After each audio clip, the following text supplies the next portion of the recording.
Hello and welcome to another edition of the Monday Night Wars. It is January 13th, 1997, and we are live with WCW Nitro at the Superdome in New Orleans. You gotta say it like that. You gotta say it like you're from the Bayou, New Orleans, Louisiana.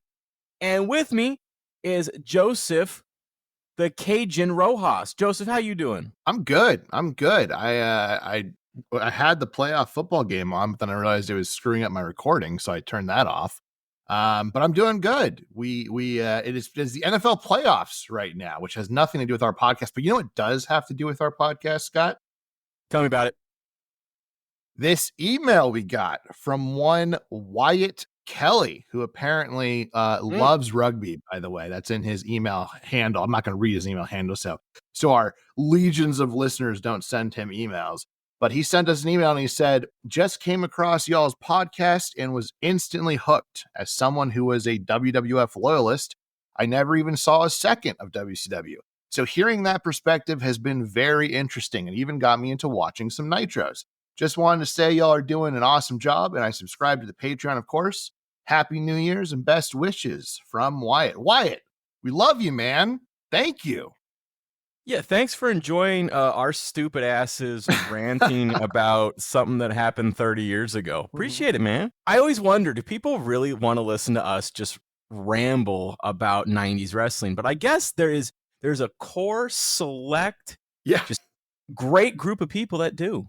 We have a small but growing market, and that's great. That are just, I just want to really hear two dudes ramble about stupid stuff. God bless you. God bless you. I gotta say that your technical issues, because you were trying to dual stream some stuff, makes sense. Because I made a banger joke that you didn't even laugh at. I'm just I assume it was a banger. What we'll do is I'll record some laughter and then I'll throw it in there for it. Just you should do that, and it should just be completely like just clearly.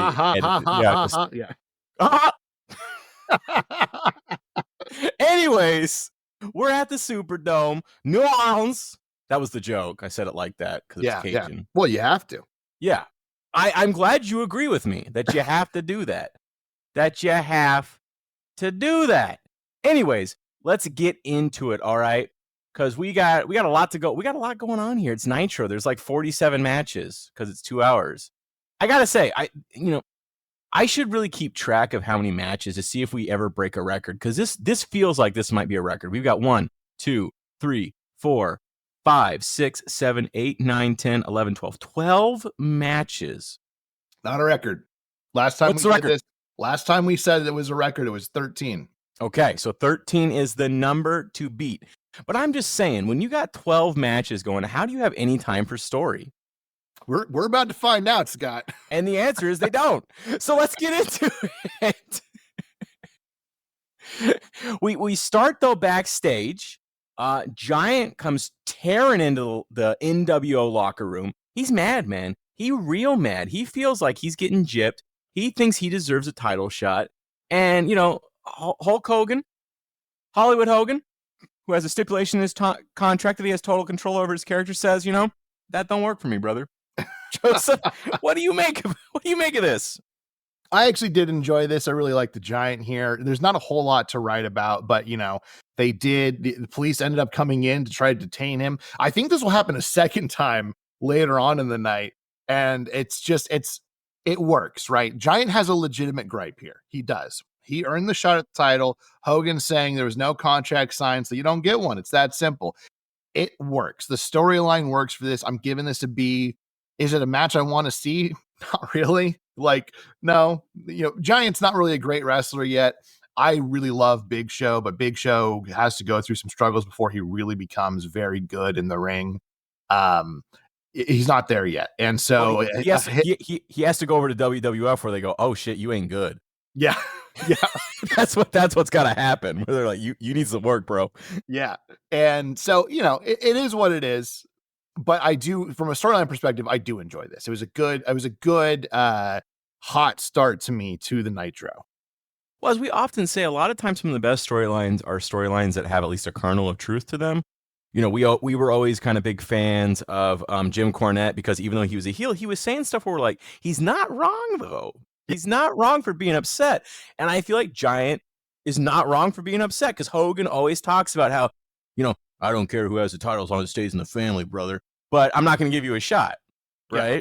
So it really isn't about staying in the family. It's about staying on Hogan, which is true storyline wise and also probably true in real life. So, absolutely. Absolutely it is. I don't feel like Giant is wrong here to be upset. What I am upset about, though, is that they keep calling Jerry Lynn Mr. JL. Just stop. Eric, listen to us. Listen. Get in your time machine. I watched Time Cop with Rob Van Dam. Not Rob Van Dam. Van Damme, though. What's that dude's name? Jean-Claude. Jean-Claude. If Rob Van Dam was in it, would have been a better movie. Jean-Claude Van Damme, he can't act, bro. All he can do is kick. Apparently, he can act now. Apparently, now in his old age, he can act. He had a show that was pretty succul quite a few years ago. But yes, because he went over to WWF and they said, bro, you can't act. We got to. But I liked the premise of Time Cop. It's like we've invented time travel. People go back in time to commit crimes. Like a guy was buying stocks during the stock market crash of 29, and then obviously he's buying them really low. And then in 30 years, when he goes to cash them out, he's going to be a millionaire or whatever, billionaire. I like the premise, but Jean-Claude Van Damme can't act. The only redeeming thing is that Sloane Peterson from Ferris Bueller's Day Off was in it. Oh, anyways, let's talk about Chavo Guerrero Jr. I'm just sidetracking here. Chavo Guerrero Jr. today. I've had quite a bit of Pepsi. Chavo Guerrero Jr. versus Mr. JL, or as I like to call him, Chavo. 4 minutes, 17 seconds. Tell me about this. This is a fun TV opener. It does see Chavo Guerrero pick up the win with a moonsault, but there's really not much more to write home about on it. I do give it a C+. That wasn't even long enough to take a sip of my Pepsi. That review. I'm going to let you and the listeners know we are a couple weeks away from Raw being 2 hours. So some of these matches that have no storyline, that's going to be the review. Very quick and to the point because we got a lot to talk about. You're trying to get in the keep it brief mindset, huh? Okay. Yeah. All right. So, anyways, a Jean-Claude Van Damme movie that I really don't understand. I don't remember what it's called, but this is a real movie. He is working as a security guard at a hockey rink, like a professional NHL team hockey rink. Yeah. And some guys decide that they are going to take over the hockey rink to steal something. I watched it a long time ago. I don't remember what their goals were. And of course, he then beats the shit out of all of them. And you might be thinking, well, you're a security guard. How do you have that expertise? Don't worry, Scott. Do not worry. They give us the backstory. He has those skills because he used to be a firefighter. Yeah, that makes sense. The only good Jean-Claude Van Damme movie is Bloodsport. That's it. Absolutely. Yeah. That's it.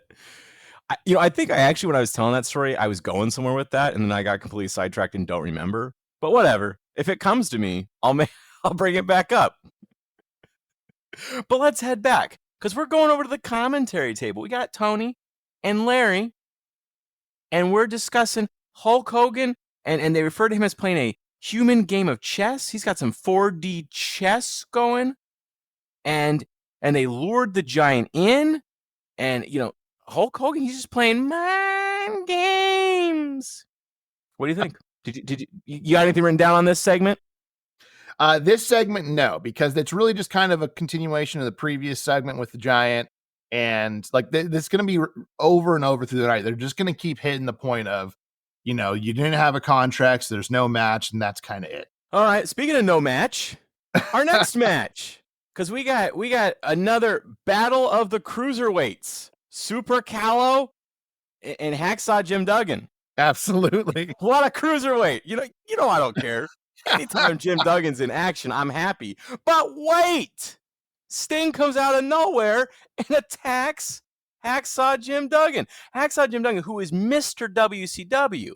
Yeah. He's wearing the gold and purple, and Sting attacks him. Is Sting in the NWO, Joseph? Boy, I wonder. So to be fair though, because I feel like knowing you, you're probably a little perturbed that your boy gets attacked by Sting. Oh, That absolutely. being said, yes, Hacksaw is Mr. WCW. He's got the flag, he's got the purple trunks, he's got the gold boots, he got everything. But Hacksaw does cut a little promo in the beginning with Mean Gene, and he says he can only stand so much. He's setting aside the American flag and supporting WCW. He says he needs help though, and tells Sting to stand up finally and be a man. Stop being so wishy-washy. And as much as you can be upset about this, Scott, Sting has shown over the last so many months, you talk shit, you better back it up. And it looks like Hacksaw can't back up that shit talking because Sting put him down. While music hits for Super Callow, like you said, Sting does run in and he hits Hacksaw with the Scorpion Death Drop. And honestly, I loved all of this. The reason I love this is because I thought this whole thing was going one way and it ended up going a completely different route. I didn't really see the Sting thing coming into play because Hacksaw and obviously Super Callow are not really in that, that whole thing. And so I liked that Sting is like, no, I am going to attack literally any of you who talk shit. Like that made me really happy, actually.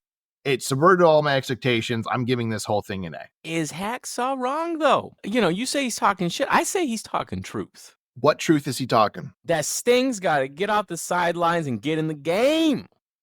No, but here's the thing, though. Sting said forever ago, I'm not WCW or NWO. I'm me. And Eric just keeps signing the checks. Sting doing exactly what Sting said he's going to be doing. I'm just amazed that the checks keep clearing for Sting. And he's just like, I'm not going to do anything. Yeah. It's weird. It's weird. Speaking of weird, though, we got another thing. Yeah. We got another weird thing, though. Like, this is weird after weird after weird. We got Chris Jericho. We got Craig Pittman. And we got a 1-minute match.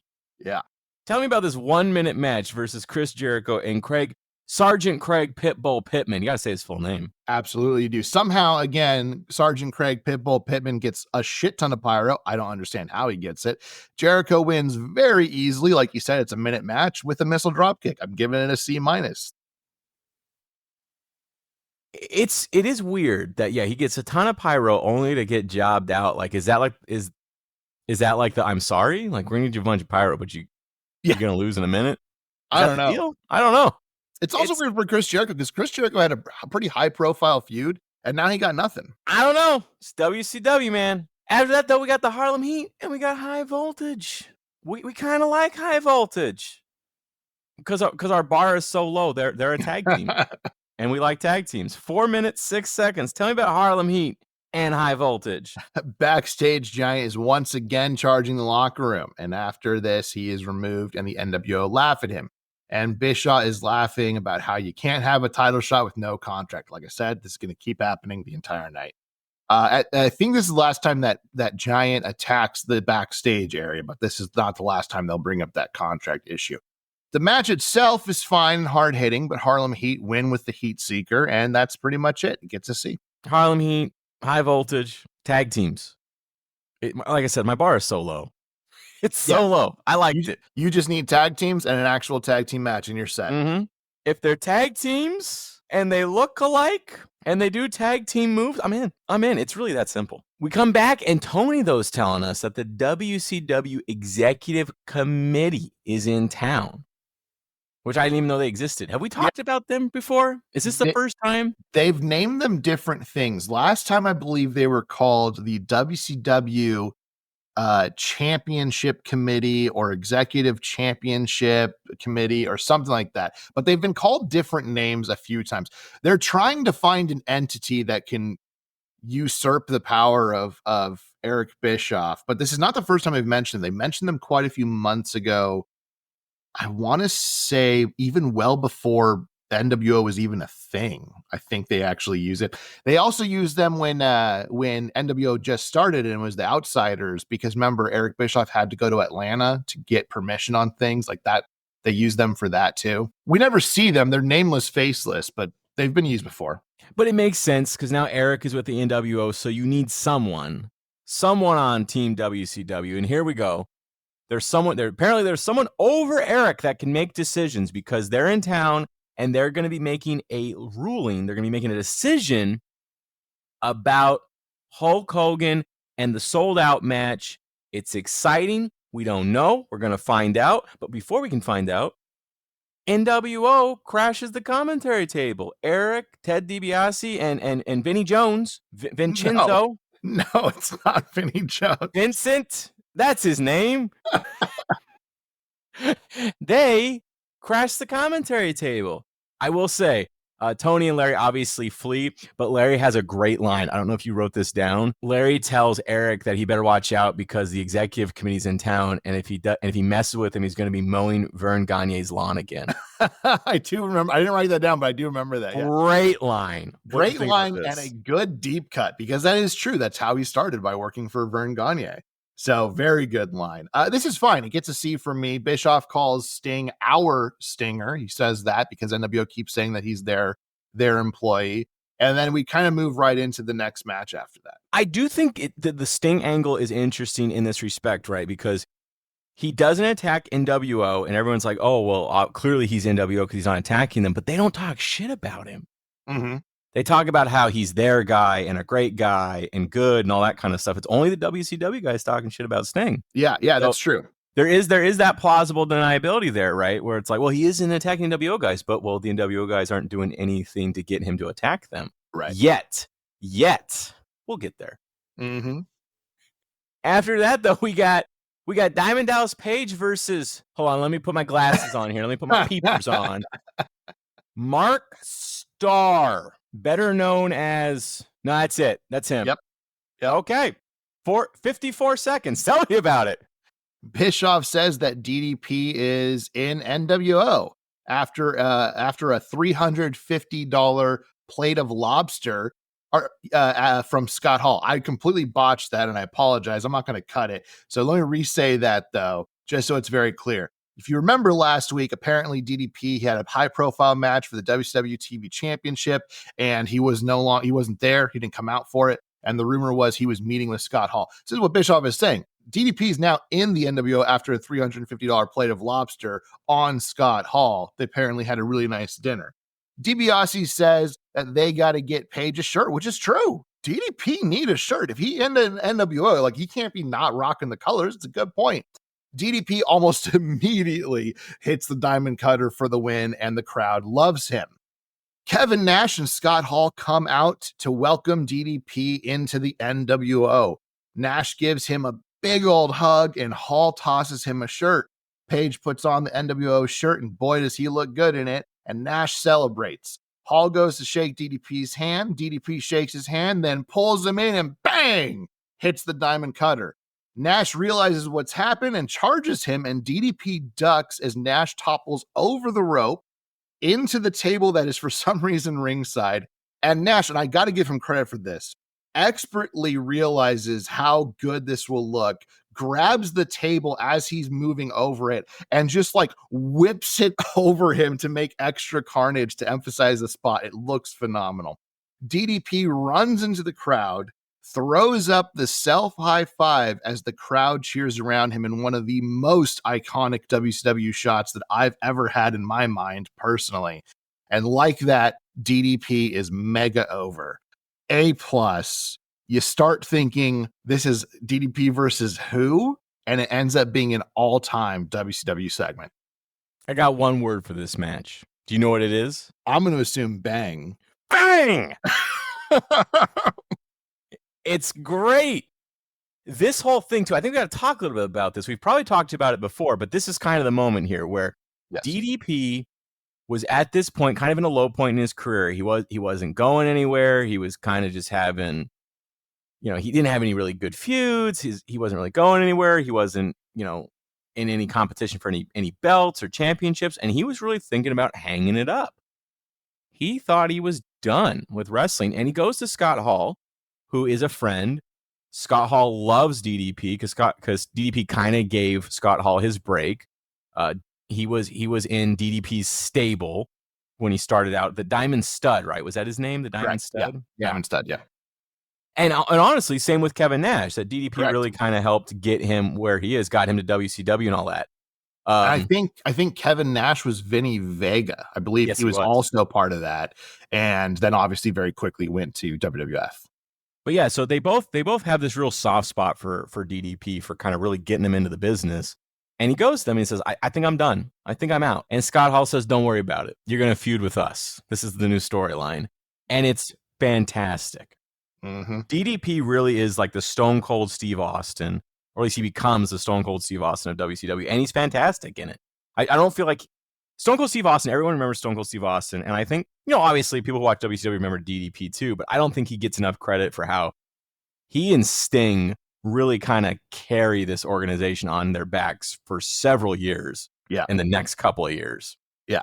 He really is like, when you think of WCW, or at least when I think of WCW, he is one of the people I think of.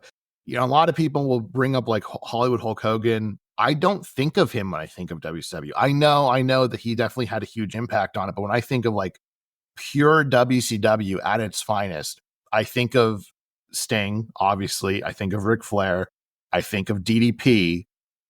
You could make a really, really good argument for Booker T. And then obviously I think of Goldberg. I think those are the big five to me. There's other great ones for sure, but those are the big five to me. Yeah, and that obviously isn't discounting Hall and Nash and all of them, but we're talking like the WCW guys. Right. Those are the big ones. That's the Mount Rushmore of the WCW side. Yeah, the 5 Mount Rushmore. We can always add people. Yeah. We come back from the break and we got an NWO promo. We got Nash and Hall. They've apparently got a match coming up against the Steiner brothers, and they say we know all about them. We know all about him. We got an X-ray of Scott's vertebrae. We know exactly where to hit him. And that while the Steiner brothers are together because of genetics, the Outsiders are together because they want to be. Ooh, I liked this. Did you like this? I did too. I had that line written down. It's one of my favorite lines. Hall also, it's a throwaway line, and I love it. Says only a mother could love the Steiners. It's such a great, great line. To me, this is a return to form and a very welcome return to form for the Outsiders. They've been playing second fiddle for a while. This is the Outsiders. This is what I want to see from them week in and week out. I want their attitude. I want their nonchalantness. I want their machismo. This is the Outsiders. This is what I want to see. I gave it an A. Speaking of machismo, though, we got another match, and we got Eddie Guerrero. Not really machismo Eddie Guerrero, though. Not yet, at least. But it's Eddie Guerrero versus Dean Malenko. 12 minutes, 15 seconds. Tell me. The WCW Executive Committee has made their decision and are on their way to notify people. They say that Hulk Hogan will have to face the Giant, not at Sold Out, tonight. He's got to face him tonight. Guerrero and Malenko, of course, have a great match because, of course, they do. It's Guerrero and Malenko. They're going to. And while this happens, Syxx again comes out on a ladder to taunt Eddie with the U.S. title. Malenko capitalizes on the distraction because he is kind of a heel and he should capitalize on it. And he hits a massive powerbomb for the win. This is not the best match these two had. It is by far the match of the night so far, and it gets a B from me. I like this Dean Malenko angle, though, right? Like you said, he's a heel. I don't even know if he's really a heel. He's there to do business. Yeah, he's just kind of smart, right? This is distraction. I'm going to capitalize on it. Yeah, I'm here to win. I'm paid to win. I'm not giving you the benefit of the doubt, right? Right. I like those guys. I like guys like that. I like Dean Malenko. I like those guys. I think it's a good character for Dean Malenko too, because he's not a great talker. Those guys who aren't great talkers, just make them those technical specialists, like super kill guys, and that's what he is. I think it really works for him. Hour number 2, Tony, Mike Tenay, and Bobby Heenan. They're talking about the big main event now because we got a new main event. We got Giant and Hulk Hogan tonight. That's pretty exciting. They say, he might have gotten away from Piper, but he isn't getting away from Giant. And then they recap everything we've seen so far. Anything more you want to say on this, or should we keep rolling? The only thing I got to say right now is that the Chargers, our Los Angeles Chargers, desperately need to get some fucking receivers on this team because our boy Justin Herbert is slinging it, and these motherfuckers dropping everything. Herbie the TD bug, but he needs some receivers for that to happen. Oh my God! I just saw. Yeah, right. Right there. It is what a match. Yeah. Well, that's Drizzly too. He's actually been pretty solid and Well, the only reason they're on this drive though is because defense punched it out of. I saw that. Yeah. Yeah. So, anyways, this podcast is now about the San Diego Chargers because I still call them the San Diego Chargers. I can't root for the San Diego Chargers. I can root for the Los Angeles Chargers. Ooh, I have to say, ladies and gentlemen, I am from the Los Angeles area. I grew up watching the Dodgers. The Dodgers are my baseball team. The LA Kings are my hockey team. The Lakers are my basketball team. I support every LA team. But growing up, we didn't have a football team. The Raiders were there for a little bit. They won a Super Bowl. I don't remember it. It was when I was young, right? Most of my life, we did not have a football team. So I moved to San Diego. My only open allegiance was football. So I said, I'm gonna be a Chargers fan. And then they moved to LA, and I said, fuck those guys. I hate LA. You know? So I have this weird allegiance where I like all LA teams except I openly hate the LA Chargers because they moved to LA. It's fun. Whatever. It doesn't have to make sense. Anyways, we got Conan versus Super Cal because Super Cal didn't get a match tonight, and he said, hey, I got to get paid. You got to put me in a match. They said, okay, here, get your ass beat by Conan. 2 minutes, 59 seconds. Tell me. That's exactly what happens. The match is fine, but Conan never really looked like he can lose. So he hits as many massive power bombs as he can. Conan wins pretty easily with a modified brainbuster. And then Jimmy Hart says, Viva la raza into the camera, which just sounds hilarious coming from Jimmy Hart. I gave it a C. I was all for it. I laughed because you're right. It was hilarious. But after that, though, we got a Jeff Jarrett Chris Benoit match, but before we go backstage to Kevin Sullivan, who doesn't want to talk about how his marriage is being destroyed by Chris Benoit, but seems to talk about it at every opportunity he can get. Yeah. Yeah. You want to talk about this one? Look, like you said, he says he won't talk about it because talk is for lovers. He says, you want to play chess with me? I'm not gonna play. I own the board. And I'm taking it back. This is literally how he's talking, by the way. It's fucking insane. Then Mongo and Deborah come out, and Mongo is trying to hit Jarrett with the Halliburton during the match between Benoit and Jeff Jarrett. And Deborah's grabbing it from him. She won't let it happen because she's got a soft spot for Jeff Jarrett, homewrecker. And when Mongo finally pries it loose from her hands, he swings really hard and unintentionally hits Benoit instead, and Jarrett picks up the easy win. Arn comes down pissed off, and Mongo is saying it wasn't supposed to be Benoit, it was supposed to be Jarrett. When Arn confronts Deborah, she just smiles, and she doesn't know what happened, which, to be fair, kind of good work from Deborah. Mean Gene then interviews the Four Horsemen. Benoit says we're going to resolve this here and now tonight. He says if Mongo wants to keep being a horseman, he needs to stop fumbling the ball. He then says he became a horseman because he was handpicked by Arn. Mongo became a horseman because of an unfortunate circumstance, which is true, which I believe is because somebody got hurt, right? Isn't that what happened? Really, really good from Benoit. He then points at Deborah and says, if you want to badmouth the horseman, that's fine. That's your style. But if you want to badmouth me, I could care less. But if you badmouth woman, you don't want to go there, which is a weird way of saying that. Yeah. Woman is 100% woman from head to toe. There's no plastic, wax, or silicone. That's the line he was trying to get to. He just took too long to get there. The line itself is pretty good. That's a good line, yeah. Yeah. Mongo apologizes for what happened in the match. He admits he made a mistake. Benoit tells Arn he wants to know where Flair is. Arn says he didn't want to step on any toes last week until he figured things out, and Flair is in the same boat. This has become personal when it should be business. Pretty good line from Arn. It's true. Benoit tells Mongo to shape up or ship out. Deborah says she loves them and would never speak ill of them. Then Mongo gets mad because, of course, he does. And Benoit says it's time for the rest of the horsemen to hold up their end. Arn is mad this happened because he still has to wrestle tonight. And of course this would happen tonight of all nights, but he's got a lot on his mind. This started off really well by Benoit. I thought, honestly, he started off with a lot of conviction, and I was ready to call this an all-timer. Like, the first half is pretty good, and then it just falls apart after this. It's not horrible, so I'll give it a C. It's a pretty long segment because it goes Taskmaster, match, and then 4 Horsemen interview. So I'll give the whole thing a C. Well, it's another one of those, it just goes too long, right? Yes, yeah. It just goes too long. Hit your points, be done with it. I was going to say, it is kind of amazing how Kevin Sullivan is just really good at booking people's divorces. His own, Mongo's, because Deborah got a soft spot for Jeff Jarrett, as you noted. And things happen. Mistakes are made.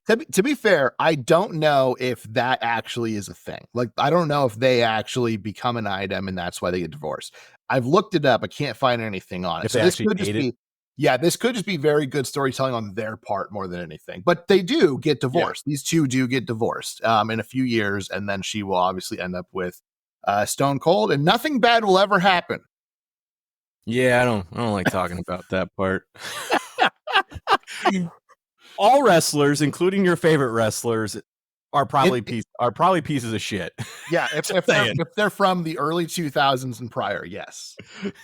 And Stone Cold is no exception. Although I think a lot of them have kind of grown up and realized that they were pieces of shit. Shawn Michaels, Stone Cold, Undertaker. Although Undertaker was always a pretty good guy. For the most part, yeah. Yeah. We were talking recently about how you wouldn't survive being a good guy in 90s wrestling, right? Like DDP, we were talking about this match and DDP and kind of him on the ropes and how DDP is a really good guy. Like, I've never heard an ill word about him. When wrestlers are down on their luck, he takes them in. When Buff Bagwell was going through substance abuse issues, he moved him with DDP, and DDP got him on the straight and narrow, at least for a time. And he's just a good guy, and he wasn't going anywhere. The only thing that saved him was that he knew people, right? And because we talked about Owen and how, Owen's just a really good guy, and it's kind of amazing he endured. And I said, well, I think it's because he's Brett's brother, and Brett is not a great guy. So that's kind of a great comparison, right? Brett's not a good dude, and Brett went real far. Owen's a good dude. Owen didn't go that far. Yeah, and really, Owen, I mean, that's relative. Jesus. He's been making these jokes all week, ladies and gentlemen, because we do the pod, and we also have like a little watch party, and we're pretty far ahead. Actually, we're kind of catching up, to be honest. Yeah, we are. But my God, he's been making these jokes all week, and I might have to fly to Texas and beat some ass. But hold on. I told you after last watch, I don't want to hear shit because I cannot repeat the joke that Scott made. Scott made an all-timer joke. It was brilliant, but it was like, goddamn. Jamie asked me about it the next day. She goes, "What had you crying laughing?" And I was like, "Oh, let me tell you." And she almost crashed the fucking car because I told her in the car. So I don't want to hear shit. Well, don't do that. What happens at Nitro watch parties stays at Nitro watch parties, all right? Lee Marshall knows all about that. Absolutely. Well, because all of his Nitro parties afterwards, they're all dead. Yeah. Oh, Jesus. A lot of NDAs getting signed at the Lee Marshall Nitro parties. But anyways, we're not at that. This would have been a great segue if we were at Lee Marshall, but we're not. Yeah, we got one segment between it. Yeah. So let's see. After that, we got, because we've talked about, I'm trying to catch up here. We've talked about all the Chris and Mongo stuff. Mm-hmm. So we're really on to our next match, right? Correct. We got Scotty Riggs versus Billy Kidman. Two guys we kind of like. 2 minutes, 16 seconds. Tell me about it. Marcus Bagwell comes out in a very flashy outfit and says that Riggs is never going to learn. He's fat and I'm buff. This is the very debut of Buff Bagwell. Scotty Riggs wins with a fisherman suplex that he's calling the Ameriplex, which is a stupid name. And also, I don't know how long he's going to get away with using this finisher, given who's going to be debuting pretty soon. It gets a C. It's a fine match. It's whatever. Well, Scotty Riggs is clearly kind of in the wilderness right now, right? The Ameriplex is clearly in reference to his former tag team, the American Males, but that's gone. So he really doesn't have anything. I do find it funny that I think both these guys end up in the flock, right? I know Scotty does for sure. Billy Kidman's in the flock too, right? That's the funny thing. I knew Billy Kidman was for sure. I didn't remember Scotty in there. I'm pretty sure Scotty Riggs is in the flock too. Yeah, so just little known facts. We'll get there. And I'm just going to say for the record, I know a lot of people don't like Buff Bagwell. People don't think he's a great wrestler. He's not. Let's just be clear. He's not. It's true, but I like Buff Bagwell. He's a good character.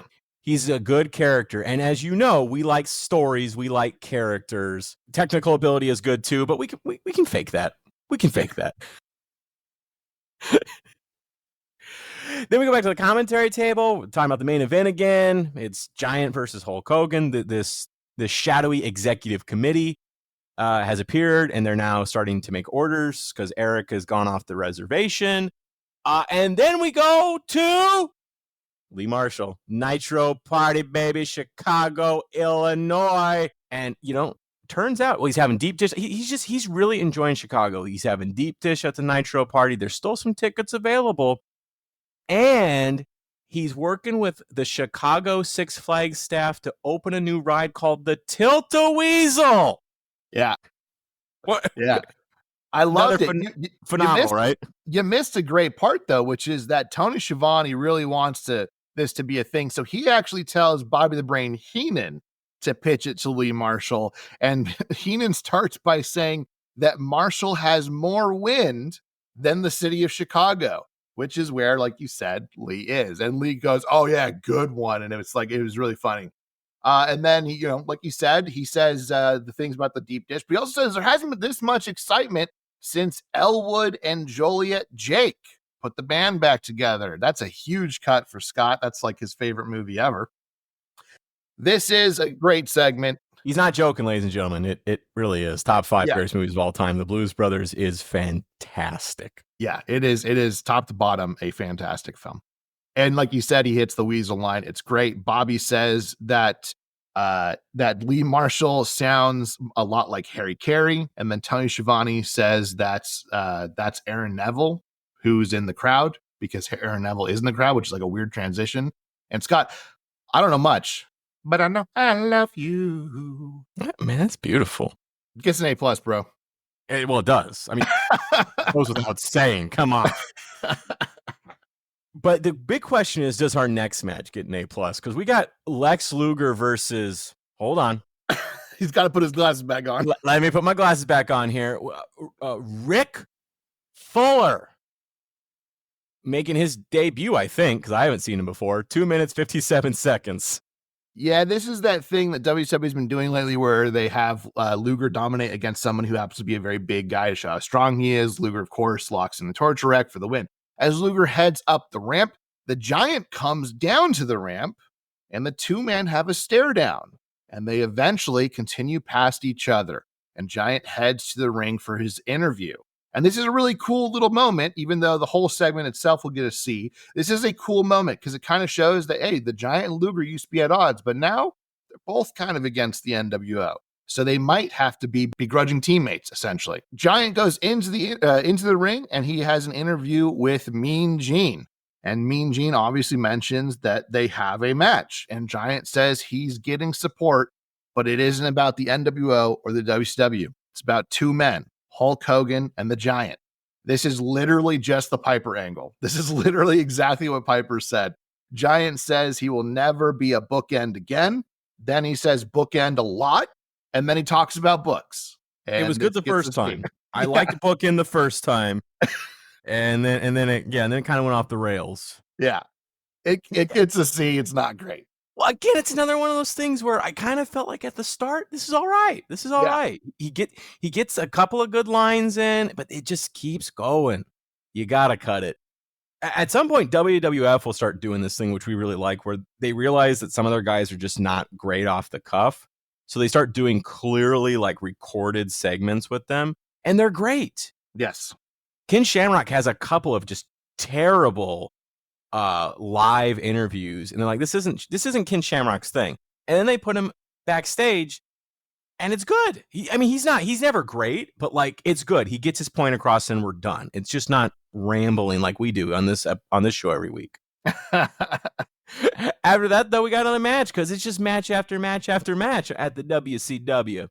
Rick Steiner, Arn Anderson. This is going to be hot. 2 minutes, 59 seconds. Tell me. When Rick Steiner comes out, Scott Steiner is holding Rick back with a dog collar for maximum lulls. It's fantastic. Arn gets mad during the match and just walks out for the count out, and Steiner wins. Gene interviews the Steiners about their sold out match. Scott Steiner says they made a mistake thinking that he's still hurt in reference to the Outsiders. And he says, Scott Hall, when I step in the ring with ye, you're going to find out how hurt I am. That's actually what he says. He does say ye. He then says he will rip out Hall's goozle because Scott Steiner's starting to cook on some fucking bad, so bad they're good promos. Scott Steiner goes way past time as Gene has to interrupt his rant on basketball for some reason and kind of cuts to the next thing. It gets a C. I can't believe that he would go off on a rant about some other sport during a wrestling program. It appalled me. I was disgusted by the whole thing. No, I'm kidding. I don't know if I've ever expressed to you that I really like the Steiners. Like, I don't know if you know. I mean, I like the Steiners. I have an inkling, yeah. I like this. I like Rick and Scott because they're both just ridiculous in their own ways. And I love the dog collar thing that Rick Steiner starts doing where he just starts like barking at people and shit. It's stupid and I love it. I can't not love it. After that, though, I mean, we've done the Steiners. We've talked about that. So, I mean, that leads us to our main event, right? We got the Giant. We got Hollywood Hulk Hogan. And I'm sure nothing untoward will happen during this match, right, Joseph? Absolutely. The whole NWO come out. Okay. And Vincent trips, which is true. He actually does trip when he walks out. It's really funny. Hogan grabs a mic and says, fee, fi, fo, fum, you sure are a big dum-dum, which is really stupid, but also I kind of chuckled because It's ridiculous. I liked it. He says, we do what we want when we want. I used you and I don't need you anymore. There is nothing on any piece of paper that says I have to wrestle you. He turns and the Giant just lifts him into the ring and the bell rings and the match is on.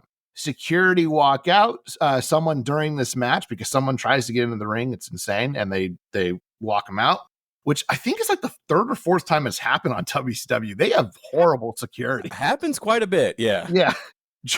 Giant dominates this match and repeatedly goes for the choke slam before the NWO attack, and the Giant has to fight them off, and he keeps fighting them off as the show closes. It gets a C for me. It's not amazing. The overall show, I quite enjoyed it. I'm giving a B, but this was whatever. Well, what do you make of the whole thing? Yeah, we knew what was going to happen here, so I don't really have a whole lot to say. What did you make of the whole thing? I thought it was pretty good this week, though. I can tell that you're focused on not me because you asked me what I make of the whole thing when I just said the entire show gets a B. Bro, the Chargers are. I noticed. That made me laugh. Yeah, it was fine. It gets a B. The show itself was quite good. I do think the actual show is quite good, especially the DDP stuff, the Sting stuff. There were some good storylines moving forward. The Giant one, it feels like they rushed because they're trying to get to something else. Yeah.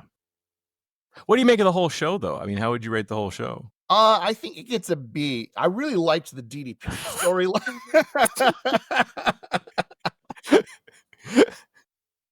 Speaking of shows, time to move on.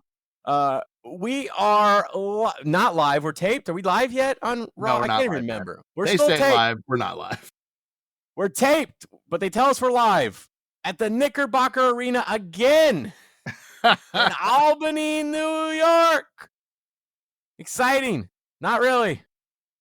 We got Vince and Honky Tonk Man on commentary, though, and that's because Jerry's got a match. It's Hunter Hearst Helmsley and Jerry Lawler versus Goldust and Mark Marrow.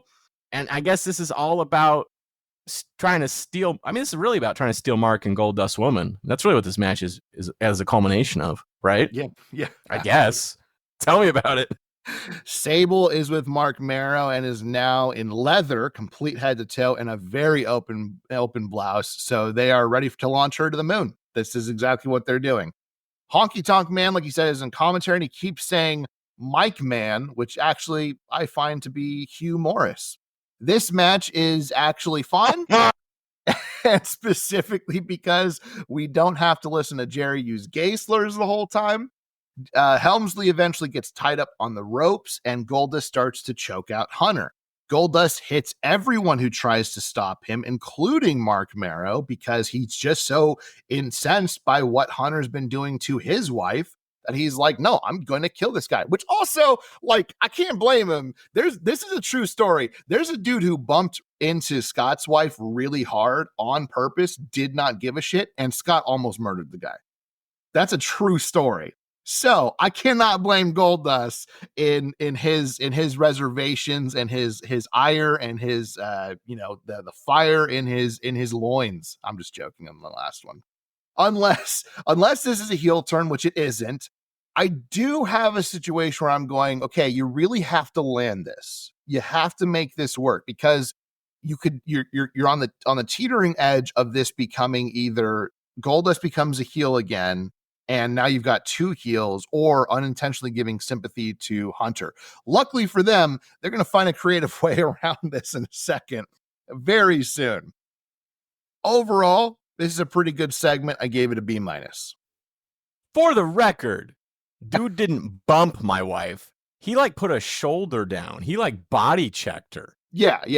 For some reason. They were walking like 8 across. You couldn't walk past them on the sidewalk without going through them, and I guess they took offense to that. So this 4 foot tall dude body checks my wife, and I kind of missed it, and she's like, what the heck? And then I was like, we're doing this, and then some other dude kind of ran over and was like, bro, it's not worth it. So thanks for that guy, because I was at Petco Park going to see the Dodgers play the Padres, and I probably would have been arrested because there was a bunch of security staff there. So good job on that guy, not letting me spend a night in jail. Yeah, but Padres fans are little bitches, so you could have beat up any of them. Damn, we're going to get a letter. We're going to get a letter. If a Padres fan is listening to us, we are going to get a letter. Just, I tell you. Anyways, let's go on to our next segment, because we're going to stop there before you get us even more trouble, because Sid is doing enough of that in this segment. He's at the Alamo Dome. That's where the Rumble's going to be. It's empty. He starts talking about German philosophers. Yeah. And that there's going to be a bunch of Mexicans from Mexico that are going to be there. And it's just, what is this? Okay. I got to talk about this because I fucking love this. He starts by saying, over 100 years ago, a great German philosopher said, in the act of fighting monsters and the procedure to be sure you don't become a monster yourself, but in the Alamo Dome, I will have to be the monster to take what is mine. Now, this quote that Psycho Sid is referring to is Friedrich Nietzsche, who's a very famous philosopher from Germany. And it actually goes, beware that when fighting monsters, you yourself do not become a monster. For when you gaze long into the abyss also gazes into you. So the gist of what Sid is saying is correct. It's a weird way for him to get there, but it actually does kind of work. It's also kind of strange to me that Sid doesn't just like name drop Nietzsche, because Nietzsche's like pretty famous. So I thought it was weird that he didn't say that, but okay. Probably doesn't know how to say his name. That's a good point. He then talks about how he will destroy Sean and choke him out in front of his mother, and he points to where his mother will be sitting, and Jose Lothario, and he points to where they'll be sitting. And every single time when he mentions like the people he grew up with who will be sitting over there, and then like all the Mexicans who are supporting Shawn Michaels from San Antonio who will be sitting over there, and he just points everywhere where they're going to be sitting, and he says that everyone in this arena will have to look into Sid's eyes as he proves that he is the man and the master and ruler of the world. I genuinely love this. Unironically, I give this an A+. I think this is probably Sid's best promo I've ever seen.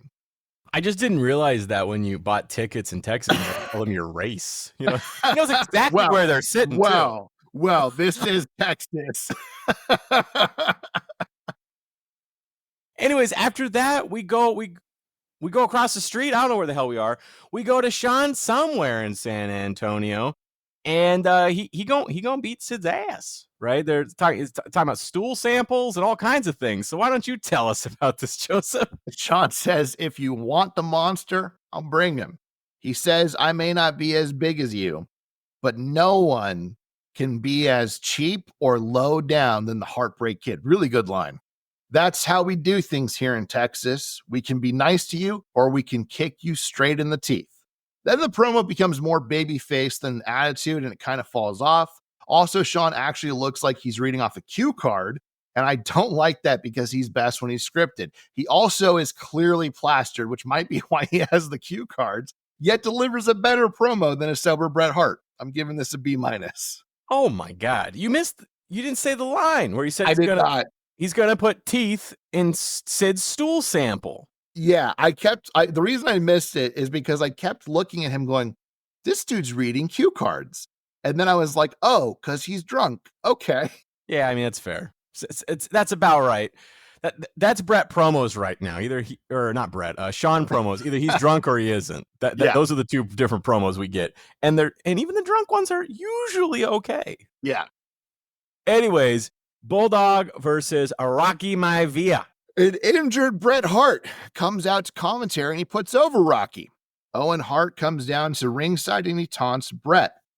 Austin interferes while Owen is taunting Bret and hits Bulldog with a stunner outside the ring. Bret limps his way towards Austin as Austin taunts him on the way out. Rocky wins via countout. The storylines have nothing to do with Rocky. I still enjoyed this, but it's like the match itself wasn't really a match, so I'm giving it a B-. I just kind of loved the Owen stuff. Yeah. That's the best part. Like Owen comes and puts his slammy right on the table right in front of Bret and then just kind of leaves it there and just kind of hangs out. I really enjoyed that. They're obviously feuding right now. They won't be feuding much longer, but correct.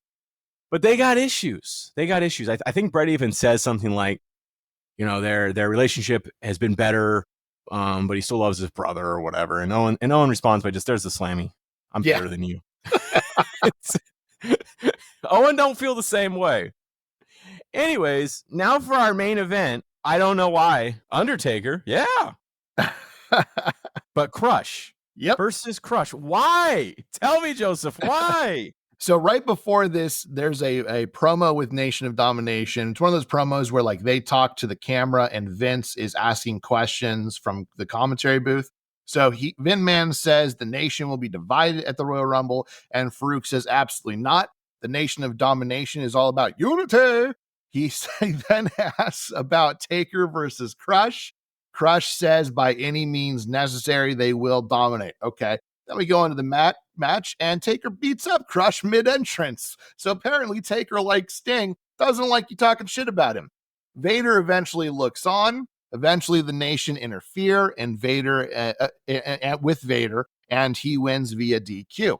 Vader hits a couple Vader bombs. Ahmed Johnson runs in for a very late save as the show closes. Just a boring end to an otherwise decent Raw. I gave this a D. Yeah, it wasn't great. It wasn't a good one. So overall, though, WCW, right? Yeah, the overall Raw was fine. It was actually, we've kind of talked about this. They're clearly moving forward. Yes. But yes, WCW was head and tails better. Yeah, you're right, because Raw is getting better. I don't hate this as much as I hated some Raws in 1996. Like, Raws in 1996, I was just like, why are we doing this? Yeah. This Raw is not great, but there's flashes. And I actually think that's kind of fun. Yes. When we get those flashes, we're like, oh, you and I get so excited when there's a moment where we're like, oh shit, this is the first time X happens. Yes. That's really exciting. We get pumped for that. Yeah. Then the rest of the show sucks, but those flashes are getting more and more and more. We had one the other day. We had one on Wednesday that made us hyped, where a particular individual who will remain nameless kind of did a little crotch chop, and that made us happy. He was being mighty degenerate. Absolutely. And I feel like that's a good sign for things to come. Yeah. WCW obviously wins. We don't even need to tell you what the ratings are. We're in the time when they're winning. Yeah. Do we know what day? No. I have no idea how many weeks this is. We've talked about how we kind of have stopped talking about the ratings in recent weeks. It's because it's so one-sided. That's why. They're winning. When Raw really, I think I've given Raw like 2 victories in the last month, but when Raw really starts like cooking, even though they're losing with the ratings, we'll bring the ratings back to explain like, yes, they're still winning right now, but Raw is doing really well. Yeah, Raw does not win a ratings battle until 1998. Correct.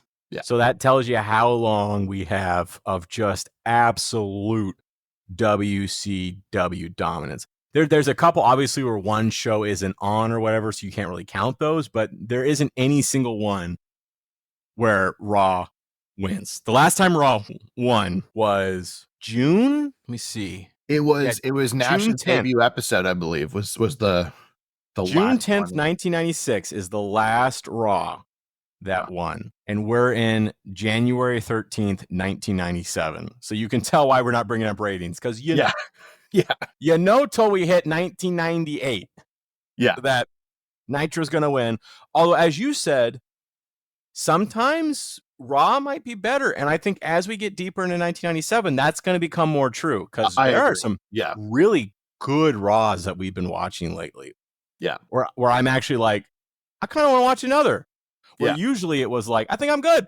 Yeah. Because at some point, you know, as you said, Wyatt emailed us and told us that he was a WWF fanatic. I love both.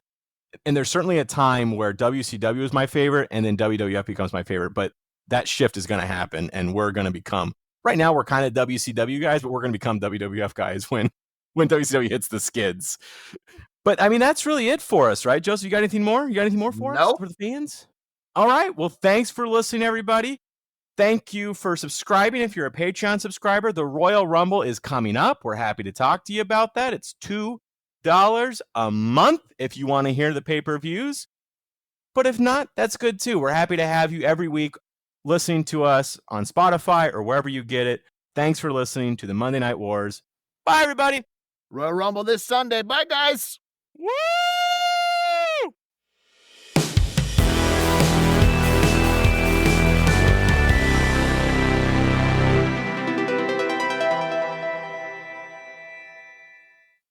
Hey, everybody, it's Joseph. And guess what?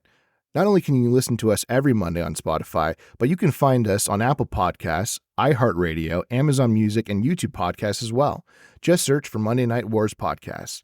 If you want to reach out to us, you can find us on Twitter at MON Night Wars Pod, on Instagram at Monday Night Wars Podcast, or just email us at mnwpodcast@gmail.com. And finally, subscribe to our Patreon at Monday Night Wars Podcast. For $2 a month, you get every pay-per-view from WCW and WWF during this era, as well as additional content later on. Once again, thank you for listening. We'll see you here next time on the Monday Night Wars Podcast.